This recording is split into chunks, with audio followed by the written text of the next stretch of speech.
और लखनऊ से इसी बीच एक बड़ी खबर सामने आ रही है। यूपी में फिर चली तबादला एक्सप्रेस। 29 आईएएस अधिकारियों के तबादले किए गए हैं। कई जिलों के जिलाधिकारी जो हैं वो इधर से उधर किए गए हैं। डीपी सिंह बने जिलाधिकारी शाहजहांपुर। डीएम बुलंदशहर सीपी सिंह का तबादला निरस्त। लखनऊ डीएम सूर्यपाल गंगवार का तबादला भी निरस्त। गंगवार लखनऊ डीएम बने रहेंगे। तो ये बड़ी जानकारी आपको दे दें कि कई जिलों के जो जिलाधिकारी हैं ये इधर से उधर भी किए गए हैं और ये आपको बड़ी जानकारी हम दे रहे हैं। डीएम बुलंदशहर सीपी सिंह का तबादला निरस्त हो गया है, यानी कि जो बुलंदशहर के डीएम है उनका तबादला निरस्त हो गया है। लखनऊ डीएम सूर्यपाल गंगवार का भी तबादला जो है वो निरस्त हो गया है। गंगवार लखनऊ के डीएम बने रहेंगे। यहाँ पर ये एक महत्वपूर्ण जानकारी सामने आ रही है। लखनऊ से ये बड़ी खबर। यूपी में फिर चली तबादला एक्सप्रेस और इस तबादला एक्सप्रेस के तहत कई अधिकारियों का तबादला किया गया है। 29 आईएएस अधिकारियों के तबादले किए गए हैं, जिसमें कई जो जिलाधिकारी उनको इधर से उधर भी किया गया है। कई जिलाधिकारी ऐसे हैं जिनका तबादला हुआ लेकिन फिर वो निरस्त हो गया है। जिसमें बात अगर कर ले तो देखिए डीपी सिंह बने जिलाधिकारी शाहजहांपुर, यानी कि शाहजहांपुर के जिलाधिकारी जो है वो डीपी सिंह बने हैं। डीएम बुलंदशहर सीपी सिंह का तबादला निरस्त हो गया है। यहाँ पर ये बड़ी जानकारी है। और दूसरी बड़ी जानकारी ये है कि लखनऊ डीएम सूर्यपाल गंगवार का जो तबादला है वो भी निरस्त हुआ है, यानी कि सूर्यपाल गंगवार लखनऊ के डीएम बने रहेंगे। इनका तबादला हुआ लेकिन वो निरस्त हो गया। लेकिन यहाँ पर एक दो नहीं बल्कि 29 आईएएस अफसरों के तबादले हुए हैं। आप देख रहे होंगे कि लगातार उत्तर प्रदेश में तबादला एक्सप्रेस चल रही है।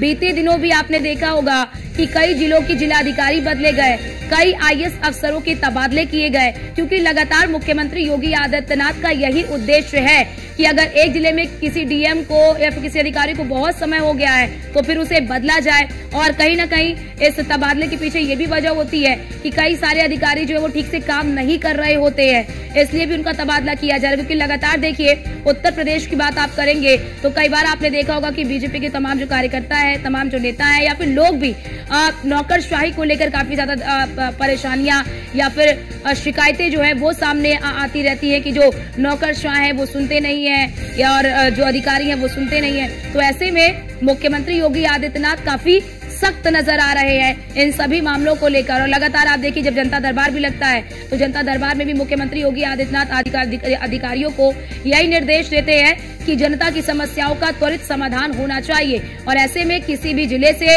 अगर कोई भी अधिकारी ढीला ढवाली करता है और लचर रवैया अपनाता है तो ऐसे में तबादला एक्सप्रेस जो है वो बहुत ही तेजी से आगे बढ़ती हुई नजर आती है।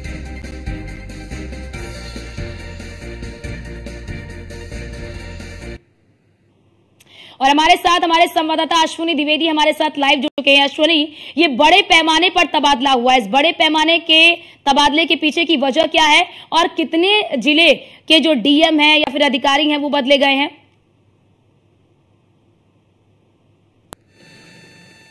बिल्कुल एक बड़ा बदलाव उत्तर प्रदेश शासन में हुआ है। उत्तर प्रदेश के आज जो ब्यूरोक्रेसी में बड़ा बदलाव हुआ है।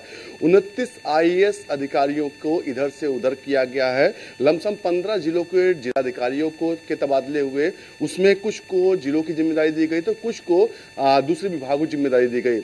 लखनऊ डीएम का भी तबादले की चर्चा हो रही थी लेकिन बाद में हुआ कि उनका तबादला निरस्त कर दिया गया है, क्योंकि लखनऊ में तमाम विकास के बड़े एजेंडे चल रहे हैं और कहीं ना कहीं जिला अधिकारी को उन चीजों के बारे में बेहतर पता है। नए जिलाधिकारी आएंगे तो संभवतः उनको समय लगा समझने में। निश्चित तौर पर अगर बात करें तमाम जिलों के जिलाधिकारियों के चेंज होने से कहीं ना कहीं काफी दिन से कयास लग रहे थे कि तब कभी भी उत्तर प्रदेश में आईएएस अधिकारियों की तबादला एक्सप्रेस चल सकती है, क्योंकि जिस तरीके से आईपीएस अधिकारियों के तबादले लगातार हो रहे थे कहीं ना कहीं उसकी उम्मीद बढ़ती रही कि आईएएस अधिकारी भी जो है बदलाव होगा। कई जिलों के जिलाधिकारी बदले गए, जिसमें आगरा, मैनपुरी, आजमगढ़, कुशीनगर, इसके अलावा बात करें तो शामली, प्रयागराज, जौनपुर, मुजफ्फरनगर, फतेहपुरी, तमाम जिले हैं जिनके जिलाधिकारियों को हटाया गया है या फिर उनको नई चार्ज दिया गया। निश्चित तौर पर कहीं ना कहीं कुछ को बेहतर काम के लिए जो कुछ आईएएस अधिकारी थे जो बेहतर काम दूसरे विभागों में कर रहे थे उनको नए जिला दिया गया, जिलाधिकारी बनाया गया। तो कुछ की शिकायतें जिनकी मिल रही थी उनको हटाया गया है और उनको साइडलाइन किया गया। तो निश्चित तौर पर कहीं ना कहीं ये माना जा रहा है कि एक बड़ा बदलाव उत्तर प्रदेश ब्यूरोक्रेसी में हुआ है। जी और अश्विनी, क्योंकि लगातार हम मुख्यमंत्री योगी आदित्यनाथ को भी देखते हैं, उनका यही फोकस होता है कि आप जनता के लिए काम करिए, अगर जनता की कोई समस्या आती है उसको सुनिए। लेकिन कहीं ना कहीं क्या इसे इस तरह से भी देख सकते हैं कि लगातार जनता की शिकायतें, ऊपर से उत्तर प्रदेश में ब्यूरोक्रेसी को लेकर भी काफी ज्यादा शिकायतें मिल रही हैं, और मुख्यमंत्री योगी आदित्यनाथ का ये सख्त रवैया यही दर्शाता है कि अधिकारी सुधर जाए, अन्यथा तबादला एक्सप्रेस इसी प्रकार से चलती रहेगी। बिल्कुल, कहीं ना कहीं जो पब्लिक डीलिंग वाले विभाग मतलब होते हैं या फिर कहीं जिलाधिकारी होते हैं, वो कहीं ना कहीं उनको सरल होना पड़ेगा। अगर वो जनता से मिलेंगे नहीं तो जनता की समस्याओं का हल भी नहीं होगा। और मुख्यमंत्री चाहते हैं जब वो खुद मिलते हैं, चाहे लखनऊ रहें या गोरखपुर रहें, जनता दरबार लगाते हैं, जनता संवाद करते हैं, उनसे मिलते हैं, उनकी बातचीत सुनते हैं और कहीं ना कहीं मुमकिन कोशिश करते हैं कि जल्द से जल्द उनकी समस्याओं का समाधान हो जाए। लेकिन जब जिलाधिकारी जिले में जाते हैं तो कहीं ना कहीं कुछ ऐसे अधिकारी होते हैं जो लापरवाही करते हैं, जो सरकार की मंशा होती है, मुख्यमंत्री की मंशा है, उसके अनुरूप काम नहीं कर पाते। शिकायतें जब लखनऊ तक पहुंचती हैं तब इस तरह के तबादला एक्सप्रेस दौड़ती है। जी, और जरा ये बताइए अश्विनी, ये लंबी एक पूरी सूची है जिसका आपने जिक्र भी किया, 29 IAS अफसरों के जो तबादले हुए, ऐसे में कितने ऐसे अधिकारी हैं जिनका प्रमोशन हुआ है, कितने ऐसे अधिकारी हैं जिनका डिमोशन हुआ है? बिल्कुल, सभी लगभग सेम कैडर के अधिकारी थे, कैटेगरी के। और प्रमोशन और डिमोशन की बात अलग है, क्योंकि साइडलाइन होना यानी कि विभाग में जाना और जिलाधिकारी होना, दोनों में अंतर होता है। जिलाधिकारी मतलब एक जिले के सर्वा होना, जिले में जो चाहेगा वो अधिकारी करता है। अगर किसी विभाग का विशेष सचिव बना दिया था तो कहीं ना कहीं जो ताकत होती है वो कम हो जाती है। सारा खेल ताकत का होता है। कहा जाता है कि अगर आप IAS हैं और जिलाधिकारी तो सबसे पावरफुल समय आप होते हैं, आप उसके बाद प्रमोशन पाते हैं, तमाम जगह पहुंच जाते हैं, लेकिन डायरेक्ट आपके पास वो पावर नहीं रहती जो जिलाधिकारी के तौर पर रहती है। तो निश्चित तौर पर कहीं ना कहीं तमाम अधिकारियों को साइडलाइन भी किया गया और कई जो अधिकारी थे साइडलाइन चल रहे थे या फिर नई उनको पोस्टिंग मिलनी थी तो उनको जिलाधिकारी बनाया गया।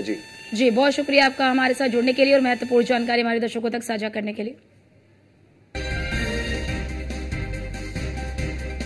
तो हमारे संवाददाता ने तमाम जानकारी हमारे साथ साझा की कि आखिरकार कई जिलों के जो जिलाधिकारी हैं वो बदले गए हैं, कई ऐसे भी हैं जिनकी शिकायतें लगातार मिल रही थी, उन्हें जिलाधिकारी के पद से हटाकर उन्हें कोई दूसरी जिम्मेदारी दी गई है।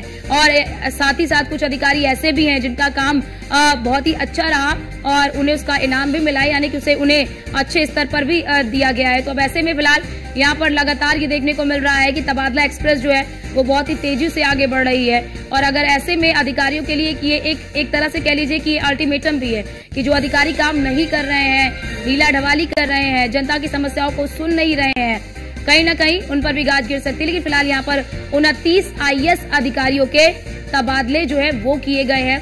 कई जिलों के जिलाधिकारी इधर से उधर किए गए हैं।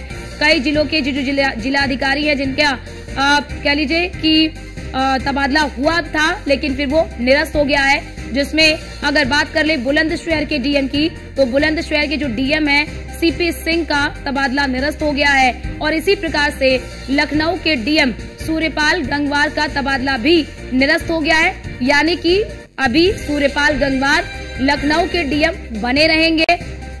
जैसा कि हमारे संवाददाता अश्विनी ने बताया कि क्योंकि उन्हें बेहतर तरीके से चीजें मालूम है कि क्या चीज कैसे है, तो वैसे में अगर किसी नए को जिम्मेदारी सौंपेंगे तो फिर थोड़ी सी दिक्कत हो जाएगी। लेकिन फिलहाल अभी वो लखनऊ के DM बने रहेंगे और इसी प्रकार से बुलंदशहर में भी।